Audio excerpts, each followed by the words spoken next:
ભાઈ મારો આ વિડીયો આપણા ગુજરાતના દરેક ખેડૂતો માટે છે કે વર્ષોથી આપણે એક જ વસ્તુ વાવતા આવ્યા છે, એમાં કઈ અપડેટ આપણે થયા જ નહીં. દક્ષિણ ગુજરાતમાં જાઓ તો પહેલા સુરણ ને આદુ ને એવું વાવતા, હવે શેરડીનું વાવેતર. સૌરાષ્ટ્રમાં જાઓ તો તમને નકરો કપાસ જોવા મળે. મધ્ય ગુજરાતમાં જાઓ તો તમને તમાકુ ને એવું બધું જોવા મળે, ઉત્તર ગુજરાતમાં ની બાજુ. તો આપણે ક્યારેય નવું કંઈ અપડેશન લાવ્યા જ નહીં, એટલે ખેડૂતો દિવસે ને દિવસે પીસાતા ગયા. અને જે કૃષિના બધા મંત્રીઓ છે કે જે કૃષિના બધા અધિકારીઓ છે, એને ક્યારે નવું અપડેટ થવાની આપણને કોઈ પ્રેરણા આપી જ નહીં. એના કારણે ખેડૂતો બધા પાછળ રહી ગયા. અહીંયા તમને ખેડૂતોની વાત કરું કે અહીંયા તમને ધાણા છે, ફુદીનો છે કે પછી બઝીલ છે કે એ તમને બધું છે ને અલગ અલગ પૂળી વાળીને મળે.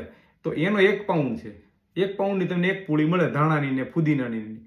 પણ હવે આ અહીંના જે લોકો છે એ વધારે પ્રેફર આને કરે. જો આ કુંડિયું છે મસ્ત, એની અંદર આ ફુદીનો વાવેલો છે. હવે આ 2-2.5 પાઉન્ડનું આવે આ કુંડિયું, તોય લોકો આને વધારે પ્રેફર કરે, કારણ કે લોકો એવું માને છે કે ભાઈ આ શુદ્ધ છે, પ્યોર છે અને આપણે સામે આ ઉગેલું છે, આમાં કોઈ જાતનું કોઈ દવા કે એનું કાંઈ છંટકાવ કરેલો નથી, આ ઓર્ગેનિક છે. અને આખી આ બધી ડિટેલ આપી છે કે ભાઈ આ ક્યાં વાવેલું છે અને ક્યાંથી આવે છે અને કોણે બનાવેલું છે અને કઈ કંપની આ વેચે છે, બરાબર.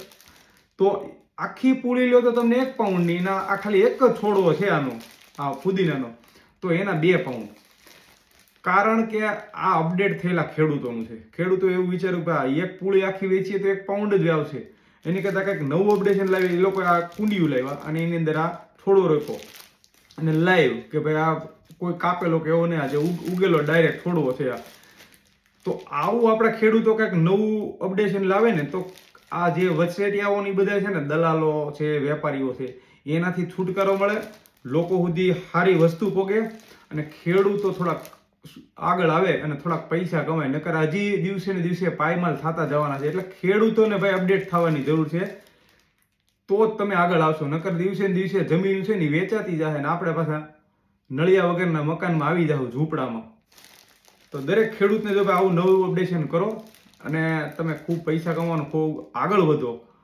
અને બની શકે તો તમે અહીંયા ઇમ્પોર્ટ એક્સપોર્ટનું જો તમારી પાસે લાઈન હોય તો કરો અને અહીંયા મોકલો આ બધો માલ. જો આ અહીંનું જ છે, આમાં હોય એટલી બધી સુગંધય નથી, પણ પ્યોર છે. જય હિન્દ, જય ભારત.